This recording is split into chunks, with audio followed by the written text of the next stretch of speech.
The night was supposed to be ordinary, silent, endless, like every other over the Sahel. But then a single flash cut across that silence. In an instant, the world's most advanced radars woke up not in Paris, not in Washington, but in Burkina Faso. 3 Western drones believed untouchable because they were invisible had been detected, tracked, and shot down. It happened under the direct command of Captain Ibrahim Traoré, a man from a land with no satellite network, no billion-dollar defense budget, no aerospace industry.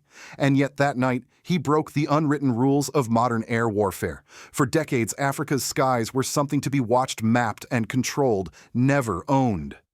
But in those 6 minutes, everything changed. The hunter became the watched. The observer became the sovereign. How could this happen? How does a young captain from one of the poorest nations on Earth manage to rewrite the balance of the sky without foreign aid, without permission? And more importantly, what does this mean for the rest of the world?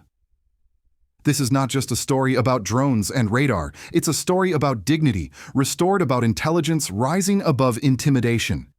It's the night when Africa looked back and the world fell silent. Tonight we revisit that moment, the operation known only as Œil du Désert, the Eye of the Desert. We'll uncover how a nation built its own system from spare parts, how engineers and soldiers worked side by side under the dust and the stars, and how this event changed the way Africa sees itself. Stay with me until the end, because this story isn't just about Burkina Faso. It's about every nation that has ever been told it cannot look up. And by the end, you'll see why the sky no longer belongs to those who watch, but to those who dare to see. For weeks before that night, strange whispers had drifted across the northern plains of Burkina Faso. Herders spoke of a low hum over the dunes, a sound that came without wings. Farmers claimed they had seen shadows crossing the moon, moving too fast, too quiet. Local soldiers reported flickering lights that vanished before the eye could focus. At first, commanders dismissed it all as superstition, but then frequencies began to repeat. Coordinates matched. Reports from distant regions drew the same triangle in the sky. Someone or something was watching. When the data reached Ouagadougou, Captain Ibrahim Traoré made a decision that would change the narrative of African defense forever. He refused to wait for explanations from abroad. No NATO consultant, no French technical support, no imported expertise. He gathered a team of local engineers, radar technicians, and young soldiers, many barely out of university, and told them simply, if they can see us from the sky, then we must learn to see them first. Thus began Operation Œil du Désert, the Eye of the Desert. It was not born in a high-tech lab.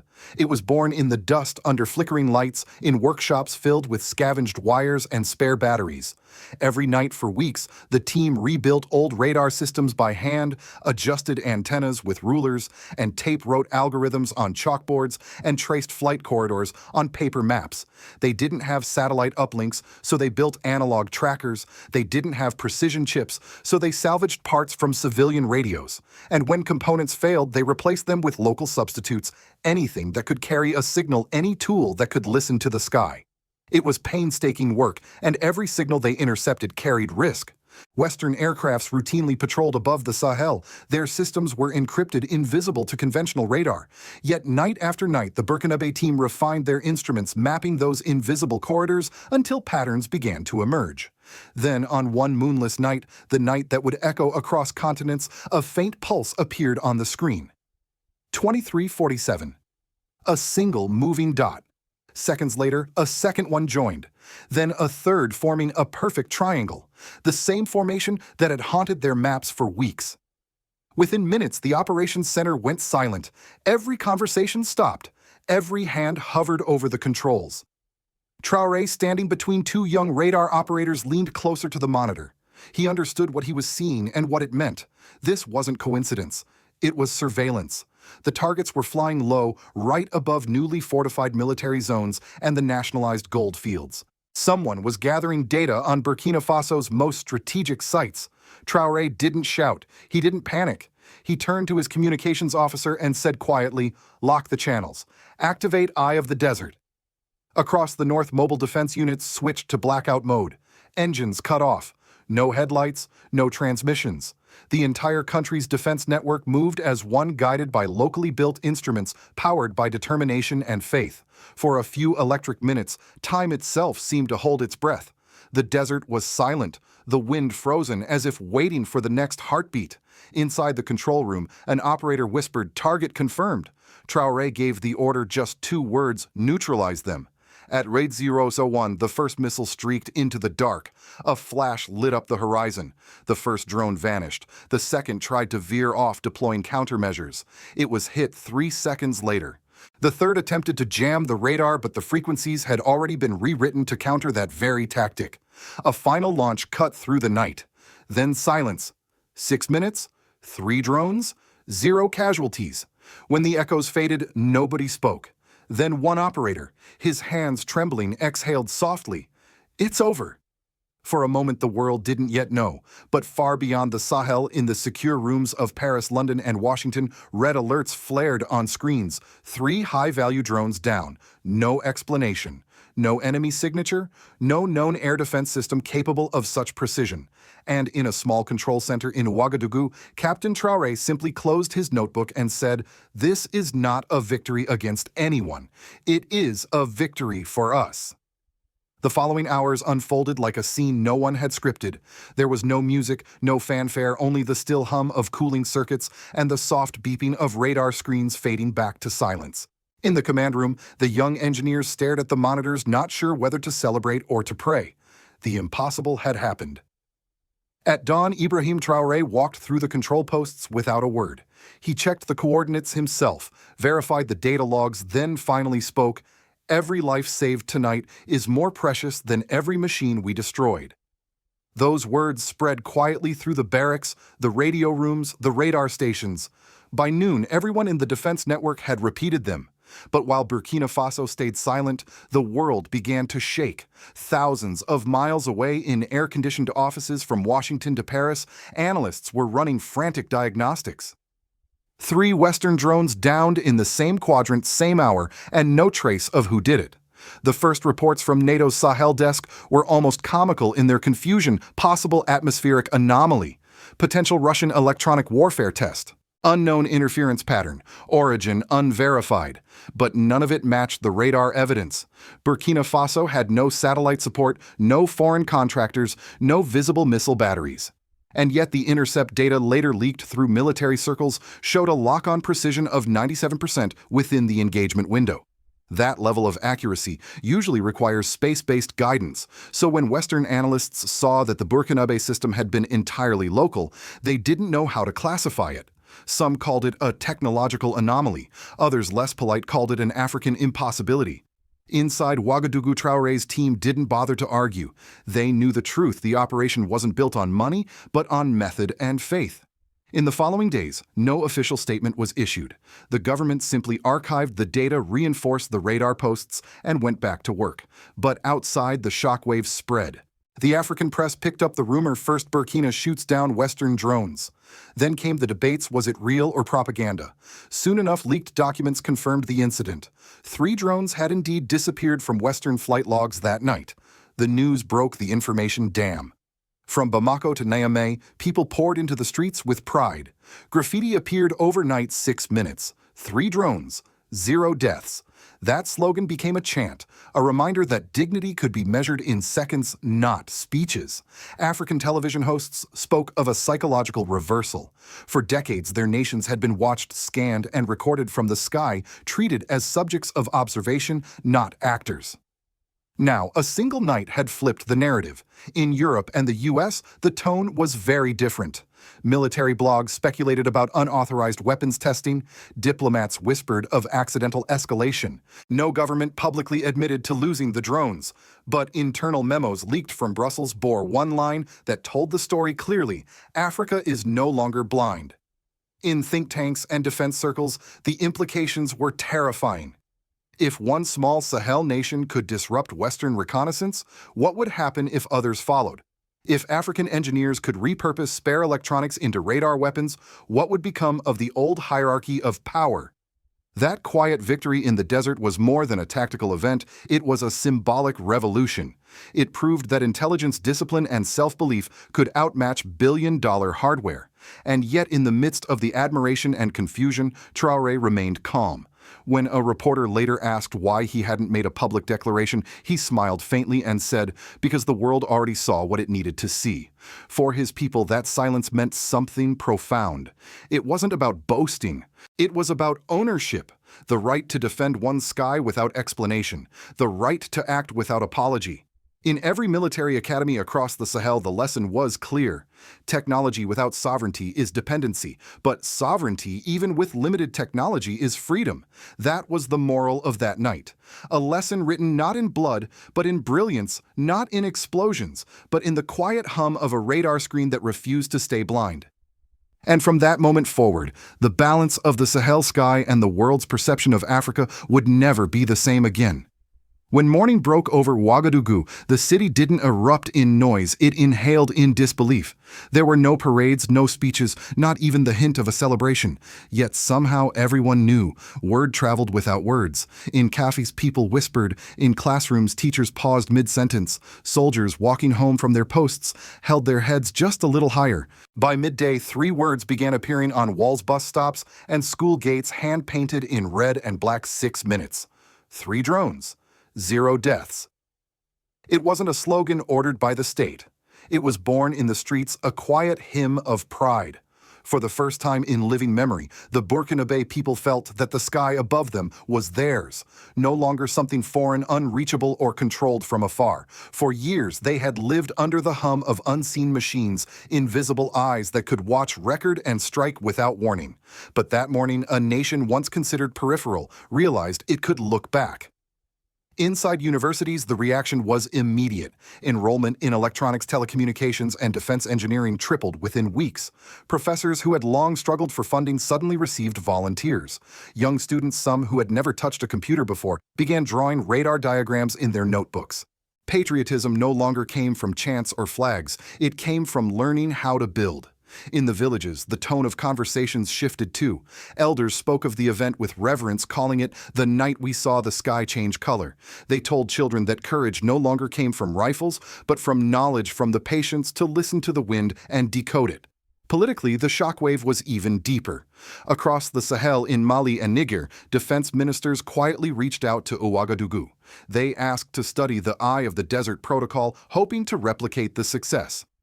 Soon, an informal pact took shape, the Sahel Sky Alliance, uniting the 3 nations around one principal sea before being seen.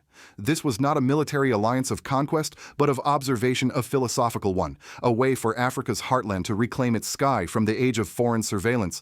Western diplomats, however, read it differently. To them, it was a provocation. Without admitting responsibility, they began issuing quiet warnings about regional destabilization. Some technology aid programs were frozen. A few contracts with local universities were abruptly canceled. In the language of diplomacy, it meant you are being watched again. But inside Burkina Faso, the mood was unshaken. Traoré's administration responded not with outrage, but with clarity.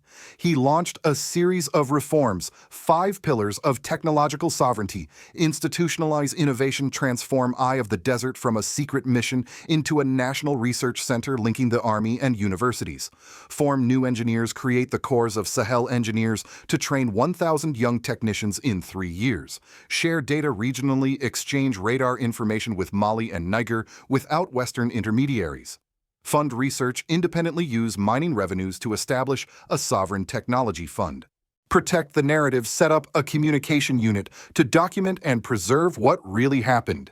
Each step reflected Traoré's belief that sovereignty is not declared, it is practiced. The true victory was not the drones that fell, but the minds that rose.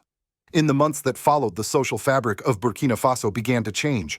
Fear was replaced by curiosity, dependence by creativity, and silence, once a symbol of submission, became the sound of focus.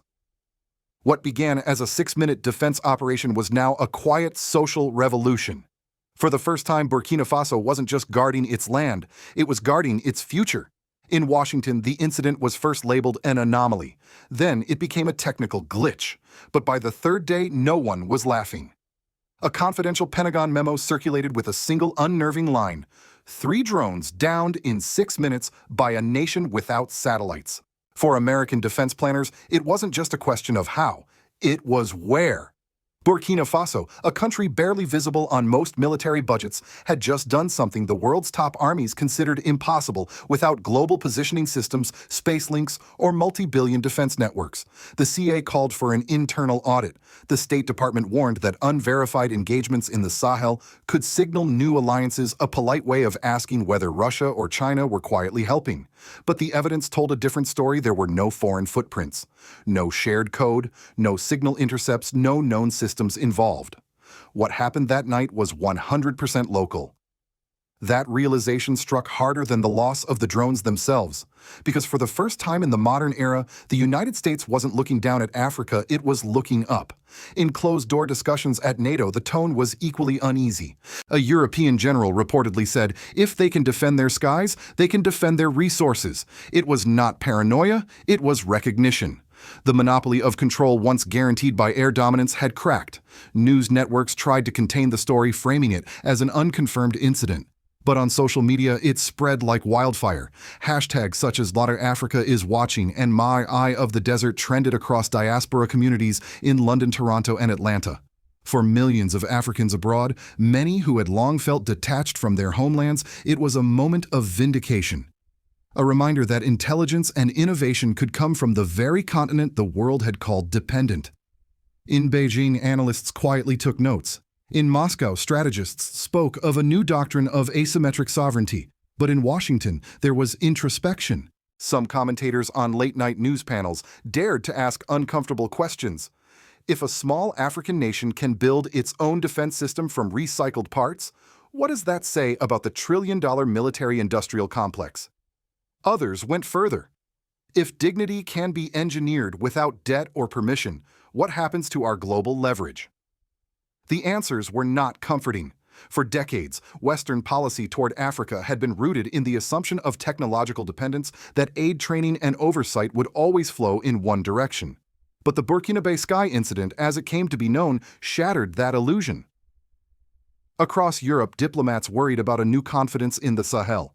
In Africa, students, soldiers, and scientists called it something else, a beginning. Because the true threat to the old order wasn't military, it was moral. A poor nation had proven that sovereignty doesn't require permission, only precision.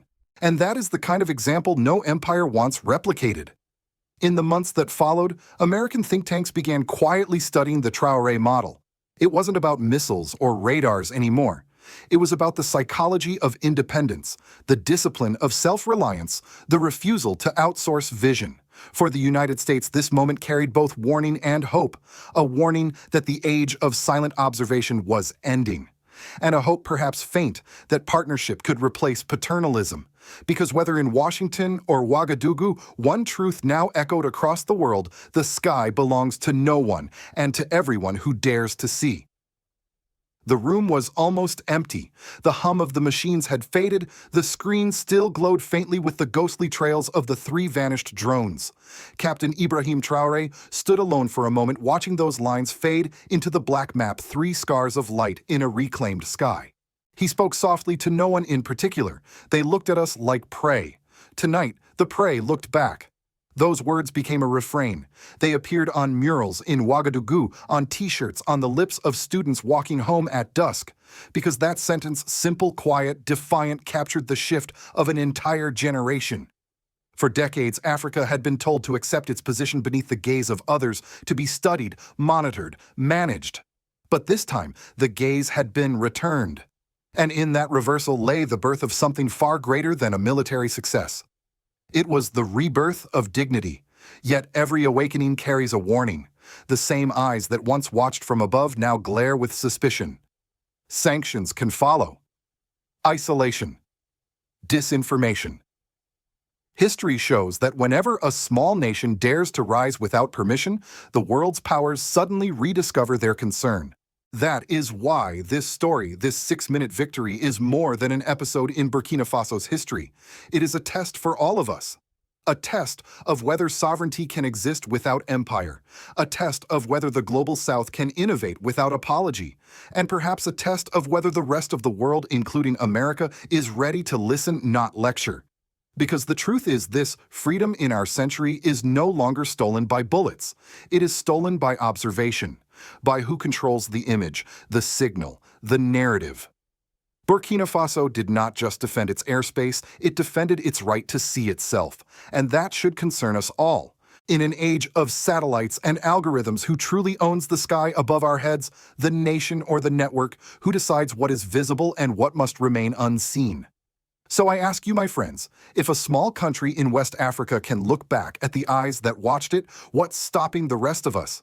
What part of your own sky do you still protect? If you believe that dignity cannot be bought, that it must be built, then share this story. And if you believe that truth is more important than the headlines, subscribe. Because together, we are reclaiming not just Africa's voice, but the world's right to look back.